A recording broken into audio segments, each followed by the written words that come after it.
In a tumultuous 3-year entanglement with my alpha boyfriend, he expressed disdain for my inability to be marked. While I endured injuries from performing stunts, he cavorted with an Omega. Very well, debts must be repaid. I ensnared his illustrious brother, the award-winning actor Yen Shijin. He berated me for my shamelessness, yet when I nestled into his embrace, this seemingly aloof gentleman was rendered speechless. Hurry up, do you wish to develop calluses? Later, I found myself bewildered at the 2 lines on the list. My ex rushed in, eyes glistening with anger. Who transformed you into an Omega?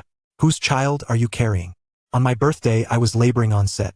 After waiting all day, my boyfriend Yen Hung displayed no sign of acknowledgement that it was only at the stroke of midnight that I received a notification. I glanced at my phone, momentarily stunned by the message from Yen Hung. Come to City B as soon as possible. Deliver the storyboard files. He had forgotten my birthday, reducing it to a mere errand. Reluctant to disrupt the production schedule, I endured a sleepless night on a red-eye flight, only to arrive and succumb to fever. The crew was stationed in the mountains, and after 3 arduous hours of ascent, I finally encountered Yen Hung. He accepted the files without lifting his gaze. All right, you may leave now. The union of 2 alphas is fraught with challenges. Our relationship has perpetually remained clandestine. Yen Hung forsook his family to be with me, arriving alone in my city, starting anew from scratch.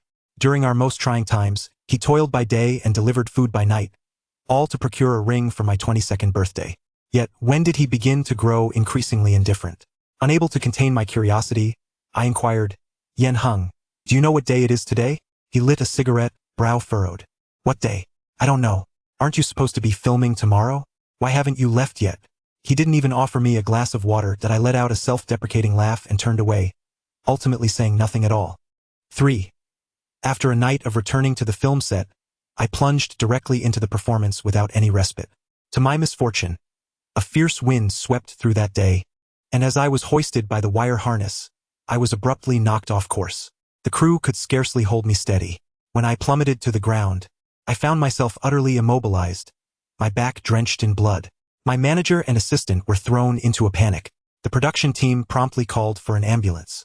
As I was being taken away, my assistant was frantically dialing Yen Hang's number on my phone, tears streaming down his face. Why isn't Brother Yen answering? He exclaimed. What if it's something grave?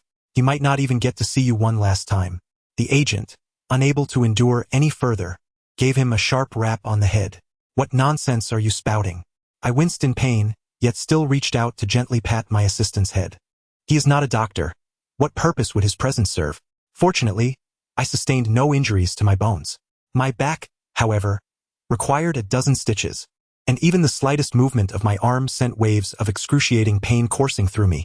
Once more, I dialed Yen Hang's number, and at last he answered. Ah Hang, I've been injured. I could not finish my sentence, as soft, fragmented whispers echoed from the other end. Brother Hang, mark me fiercely, deeper still. It feels exhilarating. Yen Hang's voice emerged, husky yet tinged with satisfaction. Being with you is utterly suffocating. I can't even mark you. Even the thought of being close makes me nauseous. My phone had fallen to the ground unbeknownst to me.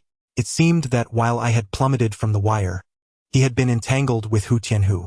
I attempted to move to retrieve my phone, but felt as though my back was tethered to my very heart, the pain nearly causing it to shatter. Upon my discharge from the hospital, Yen Hang was absent, but his brother Yen Shijin made an appearance. Yen Shijin had always been the bane of Yen Hang's existence. In academics and athletics, Yen Shijin consistently excelled, while Yen Hang languished far beyond the top ranks. Not to mention, his brother possessed a visage that incited both envy and fear among countless celebrities in the entertainment industry. Whenever Yen Hang stood beside his brother, whose proportions were perfectly sculpted, he appeared diminutive with a shorter waist and neck. By the time Yen Shijin, at the age of 28, had garnered multiple industry awards and claimed the title of Best Actor, Yen Hang, as a director, had failed to secure even a single nomination, his status so lowly that he was barred from the award ceremonies. Throughout our lives, apart from me, everyone Yen Hang harbored feelings for had invariably been enamored with Yen Shijin. Gazing at the elegant man, whose neck was like a crane's and whose physique was both sinewy and graceful, I found myself consumed by a wicked thought. I would love to witness the expression on Yen Hang's face when he discovered that I was entangled with Yen Shijin, reeking of pheromones. It would surely be a sight to behold. Binding Yen Shijin required little effort.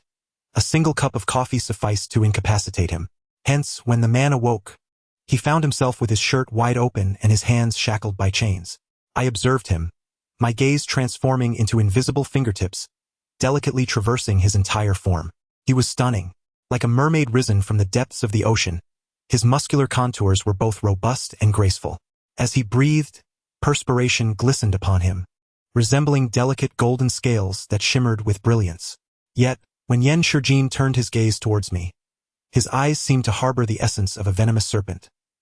Yanjin, you better understand this. I am Ah Hang's brother. Have you lost your mind?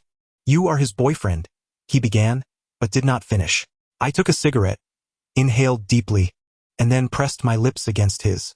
A cloud of smoke escaped, swirling in the air. My lungs burned with a sharp intensity.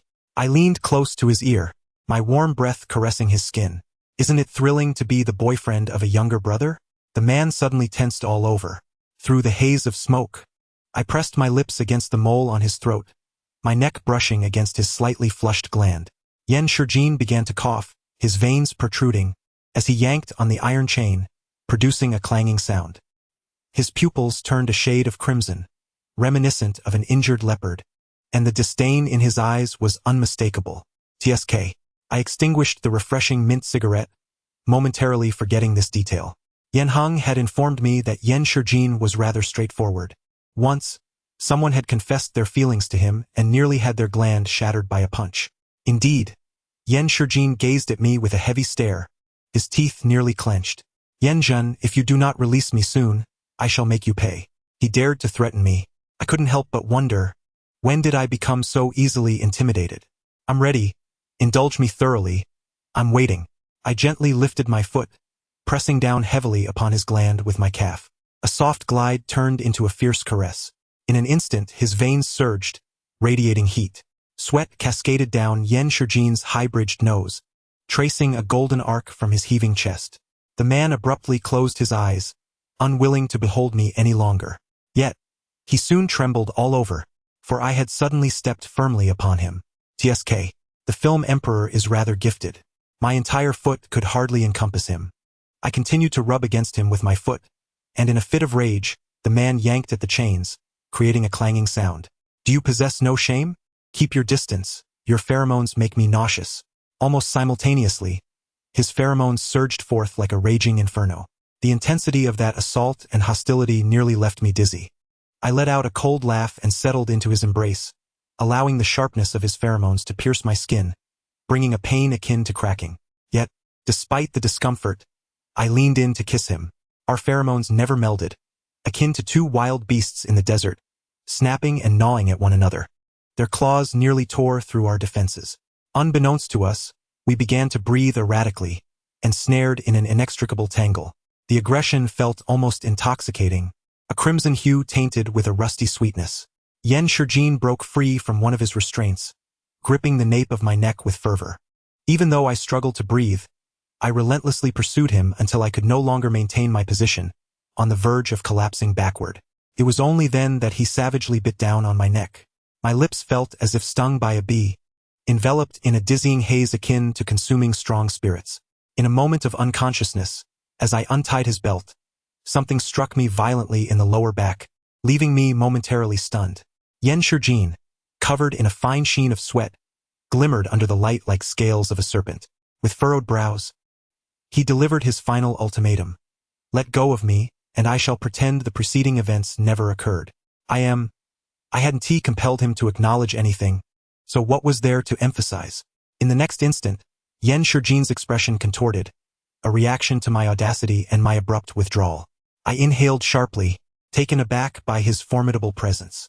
Thus, I swayed and clung to his neck for a few moments, swaying once more before collapsing in place, immobile. First, Yan Shijin maintained a stoic facade, but soon he was drenched in sweat, his veins visibly pulsing, his dark brows knitted tightly. Each time he leaned in, the chains would jerk him back violently. In the end, Yan Shijin could only painfully roll his Adam's apple, the chains clanking around him. His teeth ground against my glands, and his gaze bore into me, almost as if he wished to tear me apart. Are you deliberately torturing me? Hurry up. Do you wish to develop calluses? My heart raced wildly against my chest, leaving my fingertips tingling with weakness. With tears welling in my eyes, I shot him a glare, though my tone remained gentle. You're being unbearable. Why don't you come and do it yourself? As I grasped the key to unlock the man, I had scarcely settled when Yan Shijin abruptly and forcefully pressed me down. I tilted my head back, my vision momentarily obscured. Not a single word could escape my lips. My throat could only produce a series of gasps. The contours upon my skin were strikingly vivid. I felt as though my entire being had been folded in upon itself. I nearly screamed, my throat raw, feeling as though my ligaments were about to snap. Unable to restrain myself, I burst forth with curses. Yan Shijin, do we have a feud, or have you been reincarnated as a famished ghost? Isn't that what you despise? Let go of me already. How much longer will this go on? Yet, before I could utter a couple more words, Yan Shijin bit me, right at the lower back. I was taken aback. My face flushed with heat as I shoved at his shoulder. You. How could he dare to bite there, as if it were a peach? Sweat trickled from his brow onto my neck, and his exquisite visage twisted into an impish grin. Weren't you just acting all tough? Now you're frightened? I held my head high. Who is scared? What great storms have I not weathered? With your feeble strength, it feels merely like a tickle. Ah. Suddenly, Yan Shijin captured my lips with a fierce kiss. I stumbled backward, nearly colliding with the wall. Yet his hands swiftly cradled the nape of my neck, supporting my head. Initially, he seemed intent on devouring me, but the kiss soon softened into a tender caress. My heart felt as though an old record was being played, the warmth tracing a melody that was utterly disjointed. Yan Shijin became insatiable, as though he had never eaten before. Eventually, I could no longer endure it. I attempted to escape, only to have him seize my ankle and pull me back with a force that defied belief. What kind of straightness was this? It was all a ruse. He only relented when the small bag of supplies at home was entirely exhausted. During the cleanup, I felt as though I were a noodle, unable to be lifted. When it came time to dry my hair, Yan Shijin seemed to have gone mad again. After drying my hair, he continued to gently stroke my nape. I pushed his hand away and turned over, but he enveloped me entirely in his embrace, akin to a large plush pillow. With my eyes closed, I occasionally tugged at his chest muscles. Ah, what a tremendous stress relief. He appeared quite helpless. Could you keep your hands to yourself? I awoke far too late, and upon opening my eyes, Yan Shijin was already gone. More curiously, the room was impeccably tidy to an astonishing degree. Were it not for the peculiar sensations on my body, I would almost suspect I had merely dreamt. As I changed my clothes, I felt a slippery sensation all over. How dare he treat me like a pampered cat? It was one thing to apply medicine to certain areas, but he even slathered fragrant ointment on me. I suspected this man had a cleanliness obsession. Just as I finished the wontons he had left behind, there was a loud banging at the door. I opened it, irked. Are you here to collect my life? To my surprise, Yan Heng stood outside, his expression menacing. Why did you change the password? I shot him a cold glare, and he forcefully pushed his way in. The man quickly searched through several bedrooms, then headed to the bathroom. He returned and even opened the wardrobe, ultimately crawling beneath the bed. Thus, the home that Yan Shijin had painstakingly tidied was thrown into disarray. I could no longer contain my frustration. Are you insane? What are you doing? The clouds of anger on Yan Heng's face gradually dissipated, revealing a light chuckle. So it was indeed false information. You deliberately lured me here?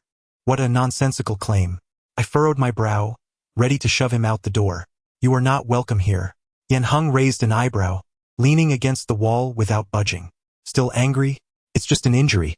How serious can it be for you? I specially came to apologize. What more do you want? I suddenly lifted my head and burst into laughter. Indeed, it's no big deal. It's just that I was injured, and you came too late. You are so busy.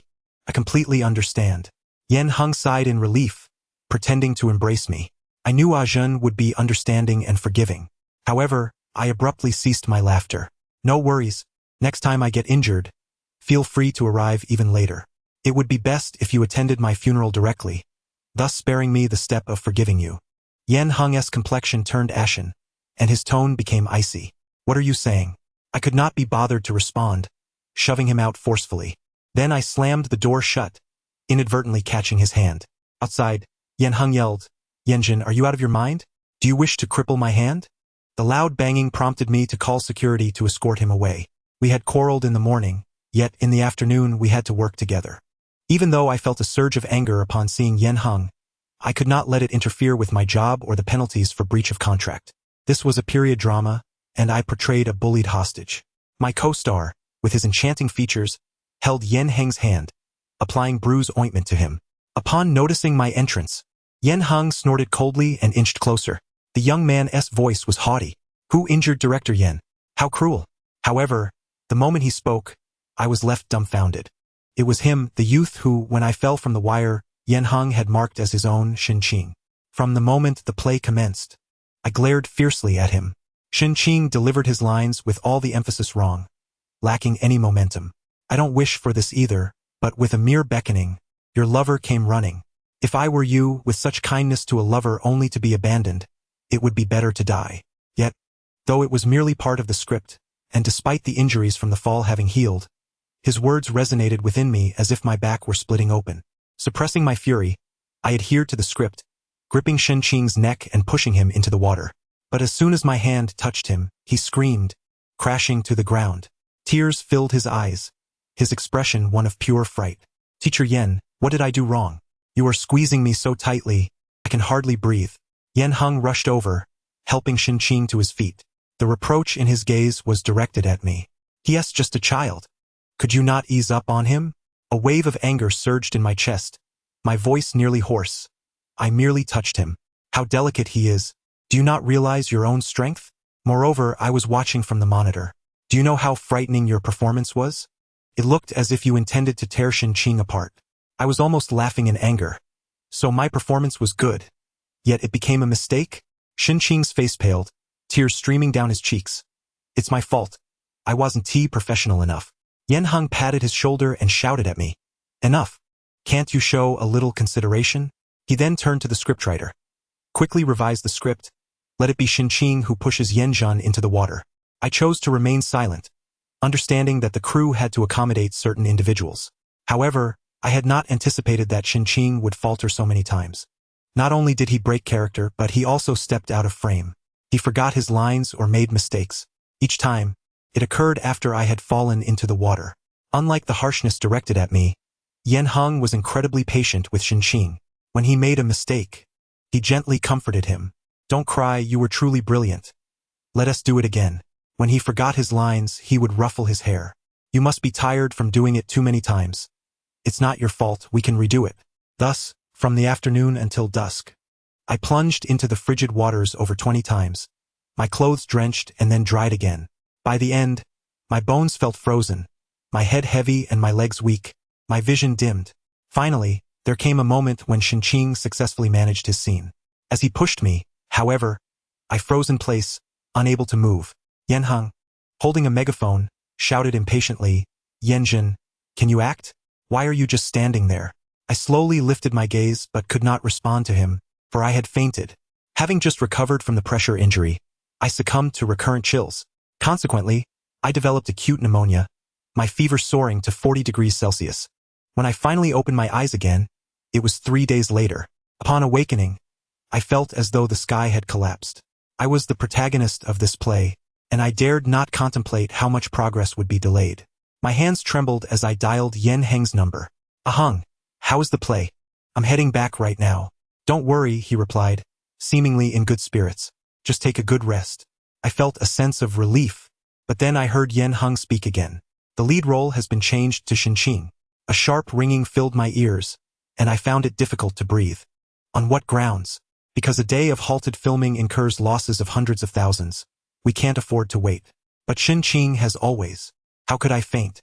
Moreover, my voice was hoarse. This play was specifically prepared for me, wasn't it? 5 years ago, Yen Heng would have bled for gastric ulcers just to recommend a role for me to the producer. 5 years ago, he claimed that he became a director solely to create films for me. Back then, the boy's gentle eyes sparkled as he said, my dream is to see you win awards. My heart felt as if it were being split open, nearly drowning in memories. Yet all I could hear was Yen Heng's impatient voice. Yen Zhen, can't you stop emotionally blackmailing me into making you famous? I tightened my grip on the phone. Fine. Then I'll withdraw from the role. Withdraw? Yen Heng scoffed. Alright, then don't ever act in my films again. Rest assured, I won't be acting in them anymore. I took a deep breath, my voice barely a whisper. Yenheng, let's break up. A clattering sound echoed, as if the phone had dropped. Then came Yenheng's laughter. All right then, let's break up. A person who cannot even be marked, I have long grown weary of. I would like to see what roles you can still land after leaving me. The call was abruptly ended, and I tossed my phone aside, shielding my eyes. The sounds of cicadas from 5 summers ago seemed to echo in my ears. Back then, the fragrance of osmanthus lingered, and the young man's nose brushed against mine before he stepped back. My forehead and neck glistened with anxious sweat. My heart thundered. We are both flawed. We cannot even comfort each other, so there will be no good outcome. Yet Yenheng held my hand tightly, his pupils as translucent as agate. Then I will prove to you that I will never change. Never change. The truth was, he changed faster than anyone else. I opened my phone and deleted all of Yenheng's contact information, blocking him completely. I then erased all our photos together. Suddenly, an unfamiliar number flashed on my screen. I answered wearily, and a polite, gentle voice spoke on the other end. He introduced himself as the producer of the film crew, inquiring about my recent availability. I repeatedly affirmed that I was available, my hand trembling as I held the phone. He added me to his contacts and sent over 2 scripts, mentioning that both were considering me for the lead role. One script involved me as an undercover agent assassinating a foreign king, while the other revolved around the fiery ideals of espionage. Both were imbued with the essence of love and conflict, each more captivating than the last. I am indeed available. I can join the crew at any time, I typed furiously. When the agent and the producer finalized the contract, I felt as if I were dreaming. The producer mentioned that someone had recommended me, and after reviewing my past works, he found me highly impressive. I wanted to ask who it was, but he remained mysteriously evasive. You will find out once you join the crew. For the first time in my life, I felt as if I had been struck by a fortuitous windfall. Who could be this benefactor? If we meet, I might just rush over to give him a passionate kiss. Offering myself in gratitude would not be out of the question. 3 days later, I joined the crew. The first scene involved a hot spring. The plot depicted the king suspecting me of being an undercover agent, attempting to search me only to be pulled into the water by me. Amidst the heightened danger and allure, I was fiercely marked by the king. To ensure the initial shock of our encounter was genuine, the director did not disclose who my scene partner would be, merely instructing the stylist to create a striking and captivating look. Once the styling was complete, even I was taken aback. The reflection in the mirror revealed a figure with ethereal dark hair, adorned with an ancient silver mask, a slender red ribbon cinching the waist, untouched by dust, yet exuding an aura of seduction. The makeup artist, pleased with their work, remarked, "Teacher Yan's face is truly captivating, isn't it?" I could only smile helplessly. Stepping outside, I was momentarily stunned. Someone was speaking through the trees, their voice bright and cheerful. I heard the cinematographer took a leave of absence, so I volunteered to help. I won't charge anything. I just want to learn from everyone. It was Yenheng. He was casually chewing on a cigarette while handing out fruit to the crew. My hands and feet turned cold, and I nearly turned to leave. But Yenheng smiled and stepped forward, slipping a peach into my hand. I just arrived and am not yet familiar with this teacher's name. I hope to get your guidance later. He did not recognize me. 2 years as friends, 3 years as lovers, and yet, with just a mask and a bit of makeup, Yenheng could not identify me. Couldn't help but chuckle. As he attempted to brush aside my long hair from my shoulder, I instinctively evaded him. He appeared momentarily awkward but then laughed again. Please don't mind me. I am also a director. If there's an opportunity to collaborate, please consider me, alright? Yenheng leaned closer, his voice low. Director Zhao of this production is quite strict. You must loosen up a bit. Clothes should be torn if necessary, kisses should be genuine, and actions should be bold. It is best to portray the feeling of being truly entangled in love. I suddenly felt amused. The once imperious Yenheng was now so obsequious in front of those with greater fame and power. I deliberately lowered my voice, rasping, "Thank you. I will certainly follow your advice. Entangle yourself fiercely with others." Yenheng suddenly seemed taken aback, his expression stiffening. He said no more as I turned to leave. I was curious about what expression would cross Yenheng's face when he realized he was directing his ex-boyfriend in intimate scenes with someone else. The filming was about to commence. I nervously fiddled with my fake prosthetic. It was not because of Yenheng, but rather my instinctive aversion to intimate scenes with strangers. If my competitive nature were to ignite and I ended up hitting someone, it would be disastrous. After numerous mental preparations, I finally stepped through the corridor. The spring bamboo swayed green in the garden, and the mist floated like a veil. In the pond, a figure with a leopard's back and a wolf's waist was illuminated by candlelight, outlining a faint golden silhouette. I knelt down, wrapping my arms gently around the man's shoulders, covering his eyes with my hands. My fingers were soaked with water. In the next moment, the man turned his face, grasped my wrist, and forcefully pulled me into the water. Water splashed everywhere as I fell into his embrace, my clothing floating like a blooming flower. Our eyes met and my mind exploded. How could it be Yen Shijin? A mere film emperor, yet he was acting as my second lead.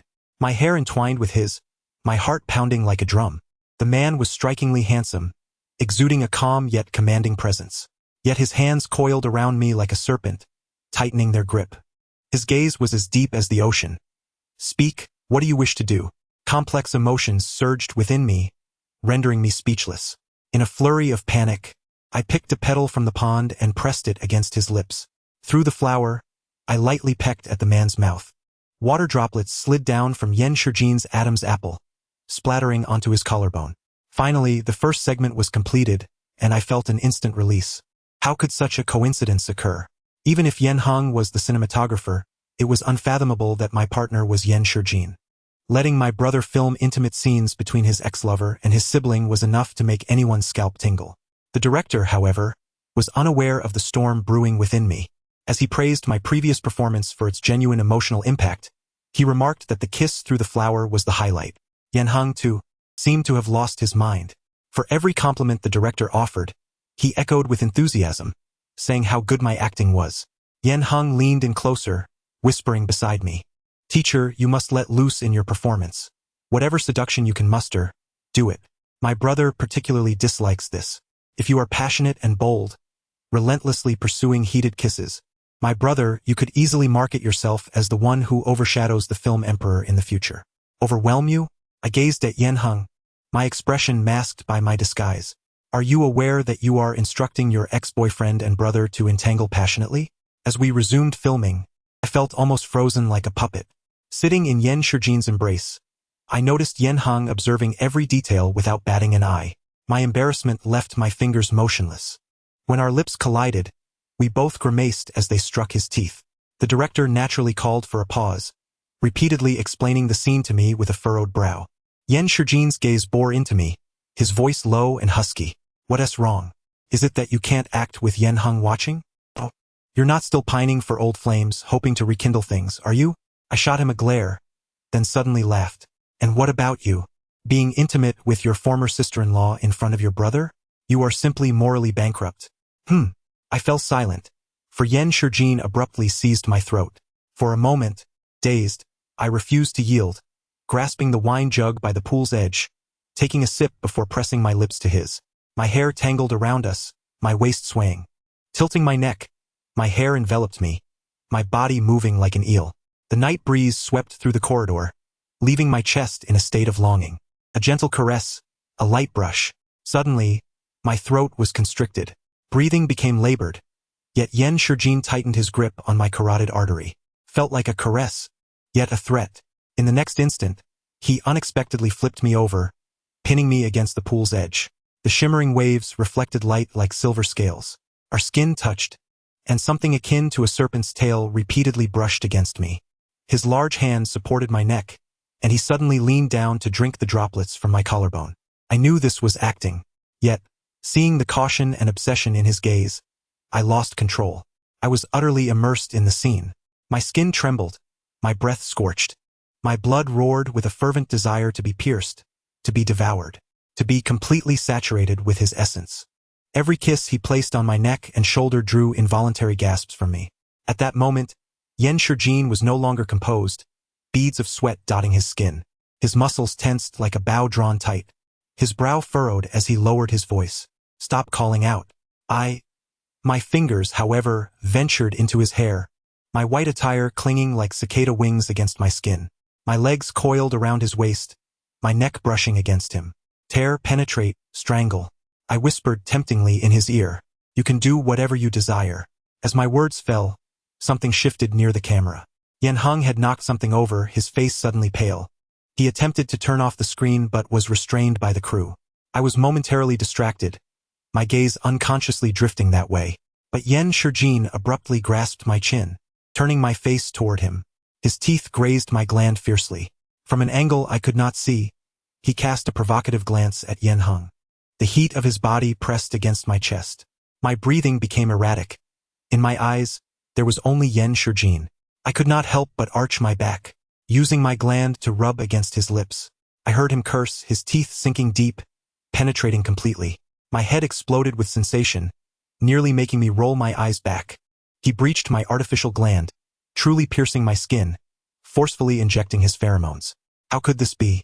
How could I withstand his marking? Almost instinctively, I screamed. The tumultuous wave of pheromones within me clashed violently against the molten lava being poured into me. Ultimately, I surrendered completely, rendered immobile. My neck arched back, and my mask slipped away. My face turned pale, my eyes rimmed with red, resembling a lotus blooming with a heart stained in crimson, vividly reflected in Yan Heng's gaze. Almost instantaneously, the director shouted, "Yanjin!" I turned toward the voice, only to see the man covered in blood, his eyes glowing like molten lava. After filming concluded, exhaustion clouded my senses. As Yan Shijin lifted me from the pool, my manager and assistant appeared green with worry. My manager hoisted me up and hurriedly made for the exit, fearing that any behind-the-scenes footage would lead to my demise at the hands of the film Emperor's fans. His movements were too swift. Yan Heng could not intervene. In the bedroom, I pressed against my already scabbed neck. Just the slightest touch left me breathless. I suddenly realized that acting with Yan Shijin was perilous. In the moment of immersion, I could easily become enamored with him. Like a pilgrim, one could easily fall for a deity. Amidst my chaotic thoughts, the director called everyone for a late-night meal. I casually changed into a turtleneck and was taken aback upon opening the door. Yan Heng stood there, arms crossed, half enshadowed. He had been waiting outside for an unknown duration. Yan Heng's complexion was deathly pale, blood still trickling from his hands. He smiled faintly. "You did it on purpose, didn't you? You intentionally joined my production. You deliberately wore a mask. You purposely acted intimately with my brother." His pupils darkened, and he seized my shoulders, his bones creaking under strain. "You know my greatest agony in life comes from him. You chose to wear a mask and passionately kiss him before my eyes." I frowned and pushed him away, my voice cold. "On purpose? You said you were a last-minute substitute. How was I to know you would be here? Besides, we broke up. Who I act with is none of your concern." I attempted to bypass him, but Yan Heng captured my shoulder and pinned me against the wall. Suddenly he laughed, his eyes filled with pain. "Isn't it just deliberate torment? Fine, I admit it. I regret it. If you apologize and withdraw from this production, I might consider reconciliation." "Are you out of your mind? To abandon this role for him?" My repeated tolerance and generosity had only emboldened him shamelessly. I scoffed, shoving him away with force. "Dream on. Who do you think you are to dictate my choices?" Yet, as I stepped forward, I froze in place. Yan Shijin was standing in the corridor, his presence illuminated by the moonlight filtering through the window, casting half of his face in shadow. Just as I was about to speak, Yan Shijin's phone rang. Something urgent seemed to unfold on the other end, causing him to frown deeply. Yan Heng followed closely behind, his eyes reddened, voice hurried. "Brother, Shinqing called you, right?" My heart skipped a beat. Yan Heng spoke rapidly, revealing that Shinqing had injured his gland while filming. From his words, I learned that Shinqing's father and Yan's father were once comrades, and their families had a long-standing acquaintance. The gland cannot afford any mishaps. Yan Heng's voice trembled. "Brother, even if he only seeks your help, can I come along?" Yan Shijin said nothing, pocketing his hands and turning to leave. Yan Heng hurriedly followed. I stood rooted to the spot, the night breeze wafting through the window, carrying the icy chill of the mountains that seeped into my bones. It turned out that Yan Shijin knew Shinqing, that their bond ran deep. It became apparent that I knew nothing about him. Ultimately, I was merely a colleague he occasionally collaborated with. As the night deepened, I took a few cans of beer and settled myself at the foot of the mountain outside the hotel, letting the breeze caress my face. After a while, a sudden sense of self-consciousness washed over me. What was there to be disheartened about? Who truly cared? Just as I prepared to rise and leave, footsteps crunched on the grass nearby. A tall figure obscured the moonlight, and my heart skipped a beat. It was Yan Shijin, clad in a khaki trench coat, a medicine bag dangling from his right hand, illuminated by the ethereal glow of the moon. He arched an eyebrow. Such enthusiasm for moon-gazing at this hour? The cicadas chirped noisily around us, and the grass rustled softly. My heart thudded painfully in my chest. Didn't you go to see Shin-Qing? How could you return so quickly? Yan Shijin maintained an impassive expression as he effortlessly took the beer from my grasp and took a sip. Why would I waste my precious time on him? If time was indeed so invaluable, why was he here seeking me? I gazed into his eyes, which seemed to hold the calm clarity of the Milky Way. Then where did you just come from? I went to buy you medicine. His gaze fell upon my neck, and I recalled the moment during a scene when I had been marked out of control. I instinctively covered the scab, my face flushing in an instant. He leaned in closer, and I could almost feel the resonance of his chest as he spoke. Do you need help applying the medicine? His words stirred chaotic memories of that night when he had helped me, though in a very different manner, using his lips. Heat surged through me. I shook my head, and Yan Shijin regarded me with a bemused smile. He didn't insist, simply accompanying me as we departed. Upon reaching the hotel lobby, my shoelace came undone. Just as I bent down, he moved faster than I did. Yan Shijin crouched down. The bright lights illuminated the bustling crowd, and I felt a wave of panic, fearing the presence of any lurking paparazzi. Tomorrow we were set to shake the entertainment industry. Yan Lauscher, no need, I stammered. Yan Lauscher? The man looked up, his expression imposing even from his lower position. He grasped my ankle firmly. I recall that night, you didn't address me in such a manner. My heart raced, and curious onlookers began to glance our way. Yet he did not rise. Yan Shijin. The man merely raised an eyebrow. I clenched my fists, my ears burning. Yan Yi. Finally, Yan Shijin released me. We entered the elevator, and upon reaching my door, he suddenly placed his hand against the wall, blocking my path.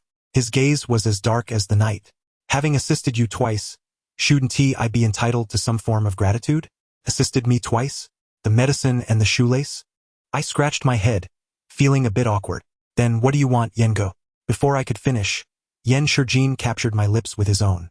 His long lashes brushed against my skin, the tips shimmering like a venomous tail of a butterfly. My breathing quickened as he enveloped me in his embrace. My heart raced, and in a flurry, I pushed him away. Yanning, you still have rehearsals after work. There is no need to be so dedicated. Am I truly just a stand-in for Yen Hung? As I turned to leave, I heard his voice. Of course not. Yet, a double romance seldom yields a favorable outcome. I never doubted sincerity, but sincerity is ever-changing. Just before dawn, neither my manager nor my assistant could rouse me from slumber. Eventually, someone entered, bearing breakfast. Then I slipped into a dream. First, I dreamt of a silver wolf pouncing on me, its gaze fierce and domineering, sharp teeth grazing my neck. Later, the wolf transformed into a Samoyed, wagging its tail beside me, pleading for affection. Its eyes sparkled like garnets, its paws resting on my shoulders, voice filled with grievance. What exactly is wrong with me? Having reached the pinnacle of the stage, only now do you see me. But why do you still reject me? Exhaustion weighed heavily upon me, and it offered me medicine. It licked from my neck to my chest, eventually trailing down between my legs. When I awoke, the room was empty. I rubbed my forehead, bemused by the absurdity of my dream. Yesterday's shoot had run late, and I had no scenes scheduled for the morning. However, after breakfast, I felt not only a feverish forehead but also a wave of nausea. Acting swiftly, my assistant secured an appointment for me at a nearby hospital. After a comprehensive examination, the attending physician turned out to be an intern. He conducted an array of tests and ultrasounds, and finally, with a heavy brow, he confirmed my condition. Although his medical jargon was convoluted, the word tumor echoed in my ears, sending my mind into a whirlwind. And not just one, there were multiple, in both the glands and the abdominal cavity. The doctor advised me to return in a few days for a biopsy, and I nodded, leaving the office feeling lightheaded. As I stepped outside, the clouds loomed ominously, the sky appearing to teeter on the brink. My vision darkened, and I inadvertently collided with someone. Yenjin, a voice shouted angrily, and as I looked up, I recognized the face. It was Yen Hung. He was helping Shin-Qing to his feet, his eyes ablaze with fury. Was that intentional? Shin-Qing's face is injured, and you still bumped into him. When did you become so malicious? I stood there in stunned silence, my stomach churning, and turned to leave. Oh, then I shall take my leave. But at that moment, Qing spoke up. Brother Yan Heng, it seems my face has started bleeding again. Don't blame Yan Gu, he certainly didn't mean it. His complexion is so poor, he must be unwell. He covered his face, tears streaming down. Yan Heng suddenly seized my wrist. What illness can he possibly have? Yanjin, you can't just walk away. You need to apologize to Qing. As I looked at the enraged Yan Heng before me, memories of a dinner 2 years prior flooded back. An influential figure had been intent on getting me drunk. I had resisted, and in the scuffle my drink spilled all over him. He demanded an apology, and Yan Heng had rushed in, smashing a bottle over his own head. Blood trickled down his brow, yet he knelt with his back straight. Yan Jun is with me. Any repercussions Yan Heng will bear. His fault is mine. I shall apologize. I had bandaged him up then, and he had grinned through the pain. As long as I am here, I will never allow my wife to feel wronged or apologize to anyone else. Time changes hearts easily, yet the hearts of old friends are fickle. I tightened my grip on the medical report, managing a smile. I'm sorry. As soon as the words left my lips, the nausea intensified. Yan Heng patted Qing and raised an eyebrow. Now that's more like it, at least you understand. He hadn't finished speaking when I vomited, splattering him entirely. Yan Heng was furious. His face flushed like a boiling pot. Is this how repulsive you find me, that you would vomit upon sight? You truly are a blight on the public image. Someone pulled me aside, wiping my face with a tissue, their voice calm. Since you're aware of your repulsiveness, I believe you owe Yanjin an apology. Yan Heng, visibly disheveled, pointed incredulously at himself. He vomited all over me, and I should apologize? Yan Shijin, even if you are my brother, you cannot be so unreasonable. Yan Shijin glanced at him, his expression unreadable. Unreasonable? It was clearly Qing who staged the fall. Yet you demand Yanjin apologize. Given your poor eyesight, perhaps photography isn't your forte. I'll suggest to the director to find someone more suitable. Yan Heng's demeanor shifted. He inhaled deeply and begrudgingly bowed to me, offering an apology before turning to leave. Yan Shijin claimed he was fetching some cold medicine for the director, but he didn't expect to encounter me.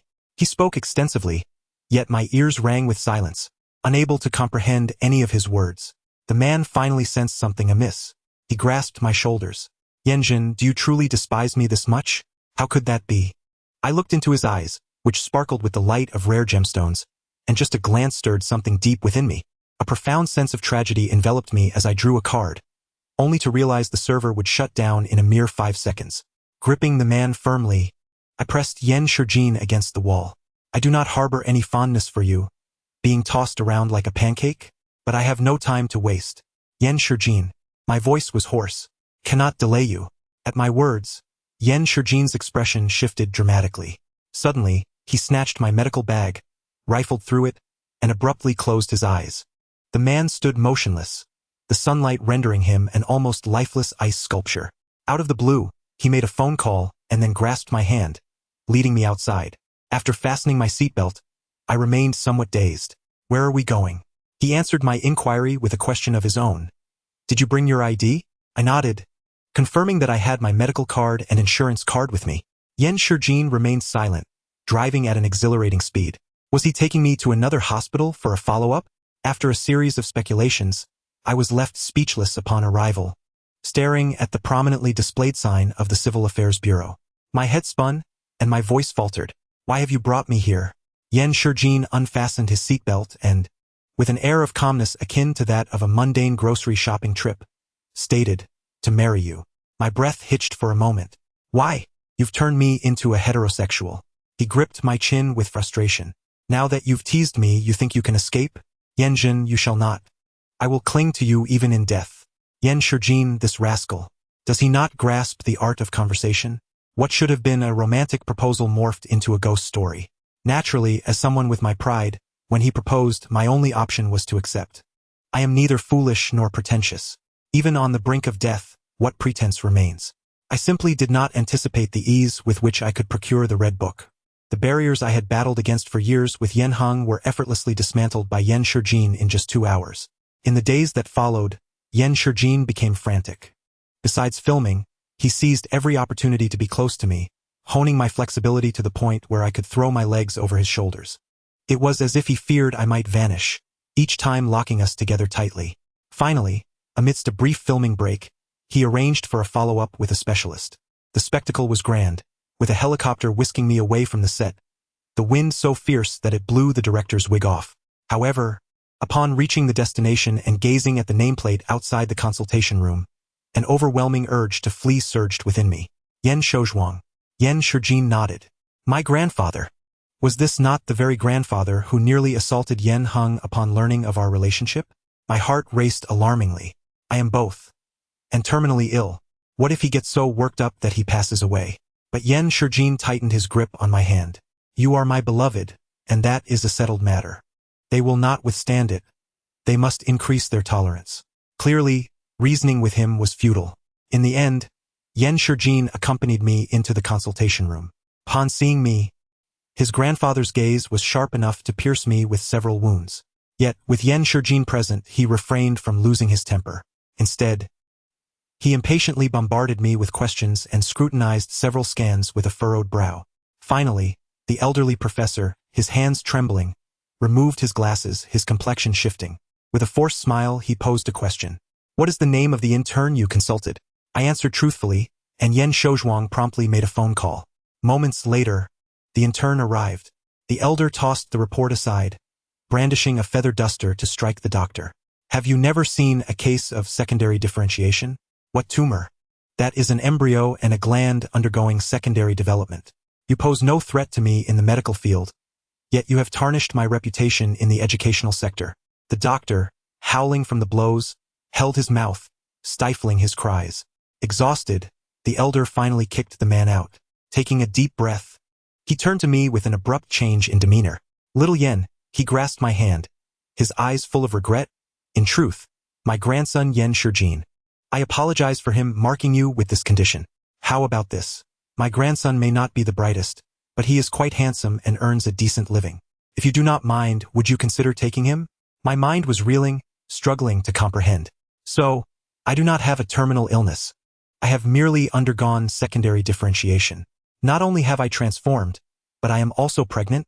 Yan's grandfather ordered several tests, and I confirmed with a pregnancy test. 2 lines appeared glaringly. My heart raced. Glancing at Yan Shijin, my anger flared. Grabbing his collar, I shoved him against the wall, my fist smashing into it. Yan Shijin, why did you not tell me sooner? I was nearly terrified out of my wits. For the first time, Yan Shijin wore a look of helplessness. It is my fault. All my fault. I'm sorry, dear wife. From now on, I will handle the laundry and cooking. Please do not abandon me. What choice did I have? Naturally, I chose to forgive him. As we returned to the set, Yan's grandfather insisted on inviting me to the villa near the production site. He mentioned a collection-grade diamond he wished to gift me as a token of apology. How very gracious. I reluctantly accepted. Upon arriving at the villa, Yan Shijin went to his room to fetch a few sets of silk bed linens for a more comfortable stay at the set. I lounged on the first floor, playing games with my legs crossed. Just as I was engrossed in my game, a shadow loomed over me. Yan Heng stood there, arms crossed, wearing a smug grin. Knowing that tomorrow is my birthday, you finally couldn't resist and came to my house? I raised an eyebrow. Unfortunately, I had genuinely forgotten. A gift for you? I might consider it on the day of your funeral. Yanjun. Yan Heng's face contorted, but upon noticing the sandalwood box beside me, he sneered. Keep pretending. You brought a gift, didn't you? Why act tough? With that, he reached for the box. Hey, that was a pregnancy test, all Yan Shijin's idea, claiming he wanted to frame it for safekeeping. I had no choice but to stand up and snatch it away. Yan Heng held it high, his expression one of triumph. If it's not a gift for me, why are you stealing it? I want to see what this treasure is. He turned to the corner, gently opening it, but his smile froze instantly. Alongside the pregnancy test lay a report bearing my name. As long as Yan Heng is not illiterate, he could easily comprehend its implications. His face drained of color, and his pupils shimmered with a dangerous hue. How could you be pregnant? Yan Heng abruptly halted, charging toward me, nearly screaming. Whose child is it? Who turned you into this? My child. Yan Shijin's voice came from behind me as he descended the spiral staircase, pulling me into his embrace. Yan Heng, you ought to understand basic etiquette. Do not yell at your sister-in-law. Yan Heng stared at us in disbelief. Sister-in-law? Yan Shijin wrapped his arm around my neck, placing a gentle kiss on my lips. We got our marriage certificate yesterday. All above board and legitimate. I had no inkling that Yen Heng would be so profoundly affected. He stormed out, speeding away, and subsequently met with an accident. When he called me from the hospital, I glanced at the screen and hung up. I had assumed he might find resolution with Xinqing. Unbeknownst to her, Xinqing regarded him merely as a backup, while she entangled herself with other influential figures, inadvertently inciting the ire of their original partners. In a fit of rage, the latter exposed all of Xinqing's scandalous photographs to the public, and Yen Heng found himself embroiled in the turmoil as well. Consequently, both of them faced a complete industry ban. Maintaining her filming commitments while being 32 weeks pregnant proved to be an arduous endeavor. Yet ultimately, I ascended the podium alongside Yen Shijin, and the myriad hardships bore fruit. Amidst the dazzling sea of flashing lights, I clasped his hand tightly and announced our nuptial news to all in attendance. At that moment, I began to believe in destiny. It became clear that all clouds would eventually be lined with silver. Indeed, the grandest of unexpected encounters are merely fated reunions. The end. Thank you for listening. If you enjoyed this, please consider subscribing and leaving a like in support. Until we meet again in the next tale.